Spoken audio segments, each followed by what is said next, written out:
Hello friends, Radhe Radhe. Video चालू करने से पहले आप हमारे चैनल पर न्यू हो तो चैनल को लाइक एंड सब्सक्राइब तथा शेयर करें, जिससे कि हमारे आने वाले वीडियो की नोटिफिकेशन आप तक पहुंच सके। तो देखते हैं विभक्ति के नियम। विभक्ति के नियम की सहायता से हम बगैर भाग किए बड़ी बड़ी संख्याओं को बता सकते हैं कि किस संख्या द्वारा यह विभक्त है, यानी कि विभाजित है, किस संख्या का भाग चला जाएगा। तो सबसे पहले देखते हैं 2 से विभक्त होने के नियम। इसमें देखेंगे, यदि किसी संख्या का इकाई अंक 0, 2, 4, 6, 8 में से कोई हो तो वह संख्या 2 से पूर्णतः विभक्त होगी। एग्जाम्पल के लिए देखेंगे, हमारी ऐसी संख्या है 97,532। 97,532। इसमें देखेंगे इकाई का अंक हमारा 2 है, तो हम देखकर बता सकते हैं कि यह संख्या 2 से पूर्णतः विभाजित होगी। इसी क्रम में यहाँ पर इकाई का अंक हमारा 4 है, अगले में 6 है, उसके बाद 8 है, उसके बाद 0 है। तो जिन संख्याओं के इकाई का अंक 0, 2, 4, 6, 8 में से कोई हो तो वह संख्या 2 से पूर्णतः विभक्त होती है। नेक्स्ट देखेंगे 3 से विभक्त होने का नियम।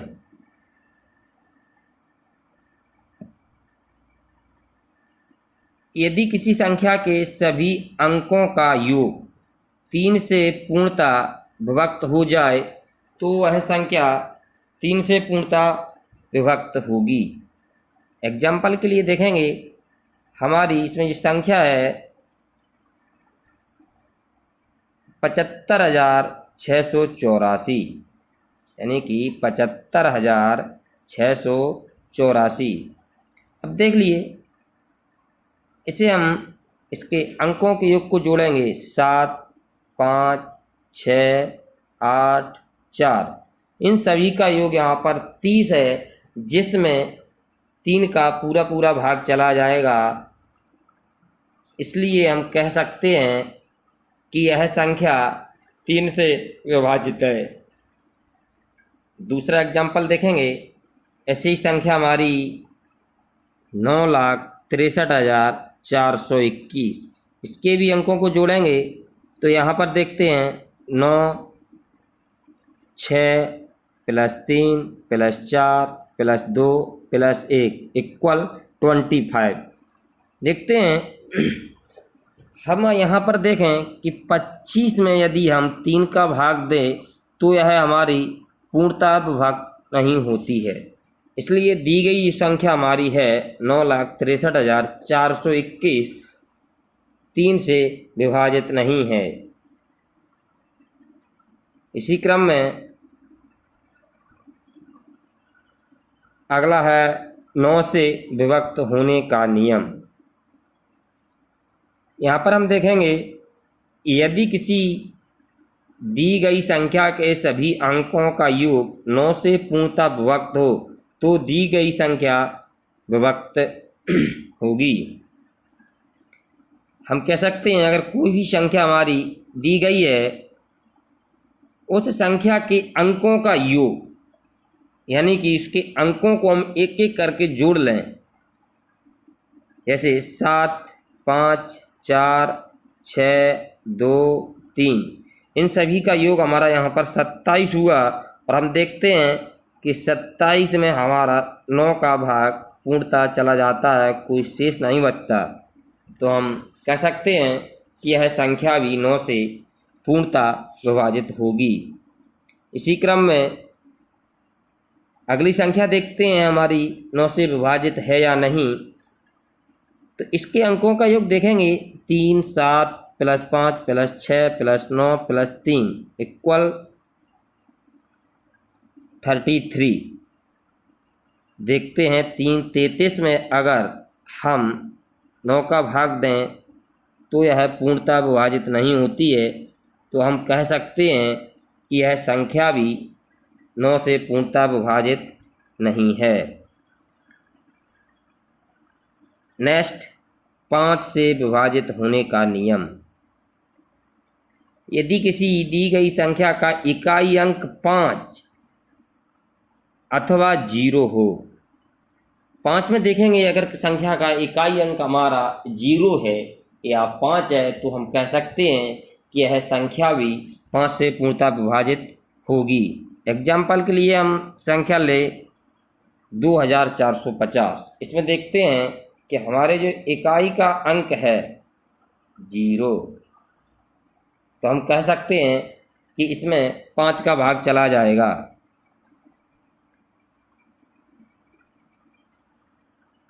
इसी क्रम में 4 से विभाजित होने का नियम। कोई दी गई संख्या 4 से विभक्त तभी होगी जब उसके दहाई और इकाई अंकों से बनी संख्या 4 से पूर्णतः विभक्त हो। यानी कि हम देखेंगे यहाँ पर हमारी संख्या है 9 7 8 1 3 2, 9,78,132। हम इकाई और दहाई अंक से बनी संख्या यानी कि 32, इसको देखेंगे। इसमें अगर हमारा 4 का भाग चला जाता है तो दी गई संख्या भी 4 से विभाजित होगी। 32/4 विभाजित करेंगे 8, यानी कि हमारा जो संख्या है इकाई और दहाई के अंक से बनी 32, इसमें 4 का भाग पूर्णतः चला जाता है, तो हम कह सकते हैं कि संख्या हमारी 4 से विभाजित है। इसी क्रम में 8 से विभाजित होने का नियम। कोई दी गई संख्या 8 से विभाजित तभी होगी जब उसके सैकड़े, दहाई तथा इकाई अंकों से बनी संख्या 8 से पूर्णतः विभाजित हो। यानी कि अंतिम 3 अंक देखेंगे, हम अंतिम 3 अंक देखेंगे। अगर अंतिम 3 अंक में हमारा भाग चला जाए तो हम कह सकते हैं कि संख्या 8 से विभाजित होगी। यहाँ पर देखेंगे 416, इसमें हम 8 का भाग दें, 8 का भाग देंगे तो 8 × 40 और 8 दूनी 16, यानी कि संख्या पूरी तरह विभाजित है। तो यहाँ पर हम कह सकते हैं कि दी गई संख्या भी 8 से पूर्णतः विभाजित होगी।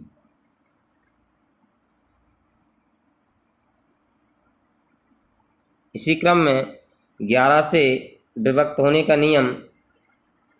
कोई दी गई संख्या 11 से तभी विभक्त होगी जब इकाई से बाईं ओर चलने पर सम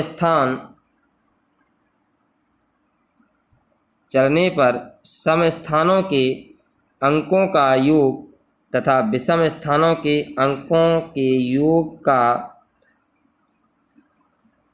अंतर 0 हो अथवा 11 से पूर्णतः विभक्त हो।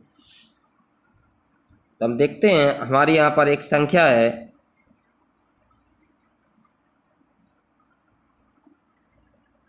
801645991।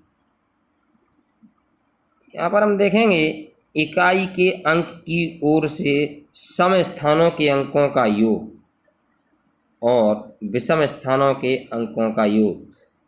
यहाँ पर देखना कि पीछे की साइड से देखेंगे इकाई की ओर से एक जो हमारा है जो विषम अंक, यहाँ पर 1 5 6 0, ये हमारे विषम अंक हो गए। और इसी क्रम में 9 4 1 और 8, ये हमारे सम अंक हो गए। तो 9 + 4 + 1 + 8 माइनस विषम स्थानों के अंक यानी कि 1 + 5 + 6 + 0, इनको जोड़ा हमने तो 22 हुआ और इनको जोड़ा तो -12, घटाने पर 10 जो कि 11 से विभाजित नहीं है। देखते हैं 10 में हमारा 11 का भाग नहीं जाएगा, तो हम बता सकते हैं कि दी गई संख्या 11 से विभाजित नहीं है। और हम दूसरा एग्जाम्पल देखते हैं।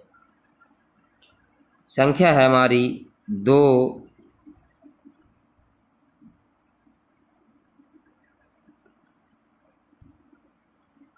3, 6, 9, 7, 0, 6, 9।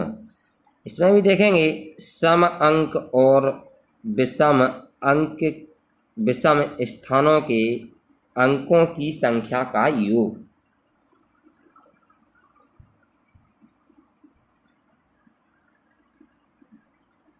सम स्थान यानी कि 4 + 8 + 9,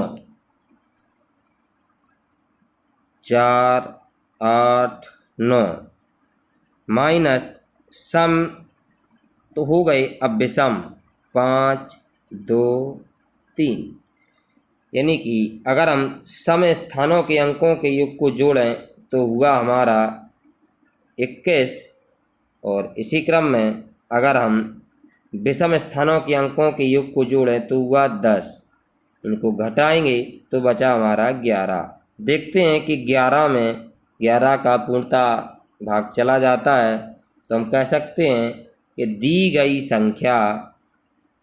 दी गई संख्या हमारी 11 से पूर्णतः विभक्त होगी।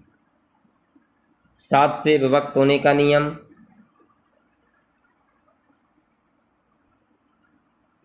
यदि किसी अंक को छोड़कर शेष बची संख्या में से इकाई के अंक का दुगना घटा देने पर बची संख्या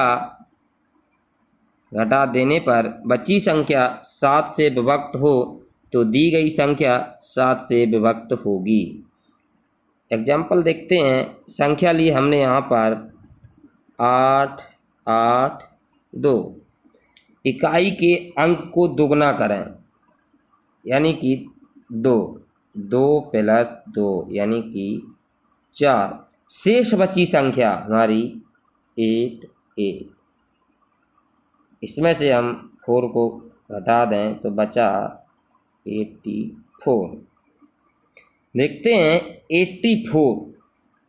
84 में अगर हमारा 7 का भाग चला जाता है तो हम कह सकते हैं दी गई संख्या 7 से विभाजित है, यानी कि 7 का 8 में देंगे, 7 एकम 7 और 7 दूनी 14, यानी कि पूरा भाग चला जाता है, तो हम कह सकते हैं कि दी गई संख्या हमारी 7 से विभाजित है। लेकिन फ्रेंड्स यहाँ पर जब हमारी संख्यात्मक मान कोई बड़ा आता है तो हम इस गणना को करने के लिए बहुत समय ले सकते हैं। तो हम तो यही कहेंगे कि 7 से विभाजित अगर कोई संख्या है या हम उसका पता चलाना चाहते हैं तो वह क्रिया हम भाग देकर ही करें। ठीक है दोस्तों, फिर मिलेंगे अगले वीडियो में। जब तक के लिए राधे राधे।